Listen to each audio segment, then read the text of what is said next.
Muy buenos días, tardes o noches. Se ha invitado a este espacio en el cual vamos a realizar un video argumentativo del texto La existencia de Dios, un debate entre el señor Conspleton y el señor Russell. Hay que tener en cuenta que el señor Conspleton es un sacerdote y que el señor Russell es un filósofo matemático y escritor. Por ende van a haber posturas de pronto muy distintas dentro de este debate, como lo vamos a mencionar a continuación. Primero me gustaría realizar un gran resumen del señor Consplenton para comenzar a entender sus ideas desde ese punto de vista. Primero, Consplenton nos habla sobre dos posturas que se debatieron a lo largo del texto y básicamente habla de un argumento metafísico y una experiencia, por así decirlo, moral o religiosa de la existencia de Dios. Algo que me gustaría resaltar en este estado es que Cosplenton habla de una experiencia religiosa, de una experiencia moral basada básicamente en el amor o los valores que uno pueda obtener de esa, por así decirlo, fuerza sobrenatural que nos inspire a nosotros a ser, por así decirlo, mejores. Y aquí también pues hay conceptos muy diferidos entre estas partes sobre lo que es el bien y sobre lo que es el mal. Sin embargo, el señor Russell argumenta que también se pueden vivir experiencias religiosas del mal, como por ejemplo lo que se habla de que se puede vivir alguna experiencia en el cual usted puede haber oído voces de Satanás. Sin embargo, es muy importante lo que recalca el sacerdote Cosplenton, ya que él habla de que esas experiencias no se pueden comparar con las experiencias que realizan los místicos o personas filósofas que han sentido la experiencia religiosa de Dios, porque sencillamente no son experiencias que van motivadas hacia el amor que se puede sentir, sino que van motivadas hacia experiencias o sentimientos negativos como el temor o el miedo. Continuando con esto, él opina que se puede llegar a través de juicios morales a, por así decirlo, dar una existencia o un argumento de la teoría de Dios. Básicamente también habla sobre una serie de acontecimientos que dieron a la existencia o precedieron la existencia de lo que hoy conocemos como este mundo. Él habla de un argumento de una interrelación o una serie de sucesos que existieron o que preceden a lo que existe. Es algo muy curioso cuando él habla de la existencia antes de la misma existencia, entendiendo que esa fuerza sobrepoderosa existía antes de la nada. Antes que la nada existía eso. Es lo que se argumenta básicamente por parte del señor Consplenton. Sin embargo, pues el señor Russell dice que es algo muy, por así decirlo, sujeto a la imaginación tender a que nosotros, por así decirlo, tengamos que estar encadenados a una serie de eventos uno tras otro, en el cual pues esta serie de eventos se puede manifestar de una forma infinita y no entendamos a la larga si existen o no.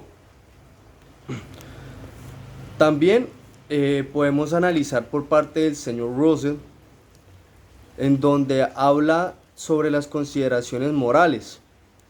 En el argumento moral, básicamente los dos se destacan en cuanto a que Cospel plantea una ideología de una ley moral absoluta, en la cual la conciencia es creada, por así decirlo, por una ley moral divina, un ser superior divino, que establece ciertas conductas de moral entre la sociedad y que por ende nosotros, pues por así decirlo, al acatarlas estamos accediendo a un bien para nosotros.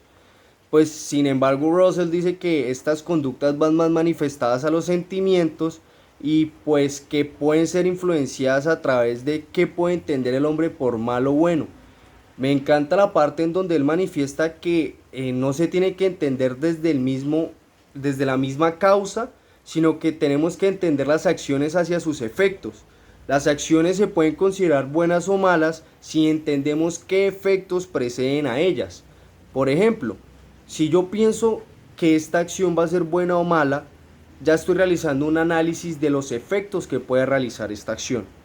Por último, en materia personal, me gustaría hablar mucho sobre este argumento moral, porque este componente sobre la existencia nos hace pensar, pues como el señor Consplen presenta, el sacerdote nos presenta, de que también un argumento moral puede ser una base sólida sobre la existencia de Dios. En esta parte me gustaría añadir, por así decirlo, el comentario del famoso escritor alemán y filósofo Friedrich Nietzsche, donde nos habla en su libro La fenomenología de lo moral sobre las acciones buenas y las acciones malas. Y esta parte me gusta mucho porque el señor Nietzsche, de manera muy personal también, eh, quiero agregarlo a la conversación porque fundamenta más la teoría de Russell. Yo creería que él estaría más por el lado de Russell cuando habla sobre ciertas acciones que son impulsadas por los sentimientos del ser humano, por la razón del ser humano, y que nosotros definimos las conductas buenas o malas. Nietzsche habla en un ejemplo muy claro en su libro donde algunas conductas morales pueden llegar a ser buenas para una sociedad y las califica como: toda conducta buena es aquello que no es individual. Una conducta buena es aquella que no es egoísta y que genera un bienestar para la sociedad. Pero en eso hacemos un análisis porque puede haber una conducta que para cierta sociedad sea buena, como por ejemplo ganar una guerra, pero para otra sociedad sea mala, que en este caso es la sociedad vencida y es la sociedad perdedora. Entonces estos conceptos de la moral, como anteriormente lo nombraba y en el texto se están diciendo, puede llegar a ser argumentos netamente subjetivos de la persona sin la necesidad de que haya una conciencia que lo ate a través de una ley moral. No hay necesidad de que la conciencia de la ley moral te diga qué actos son buenos o qué actos pueden llegar a ser buenos, sino que a veces el individuo puede llegar a determinar ciertos actos como buenos o malos. Básicamente, pues esta era mi interlocución. Espero que haya disfrutado el video y muchísimas gracias. Estuvo excelente el trabajo y estuvo muy interesante este debate porque nos presenta diferentes posturas, tanto como la teleológica por parte de las religiones e incluso como la científica por parte de filosofías, ciencias o incluso lógica, como se hablaba en el mismo texto. Muchísimas gracias.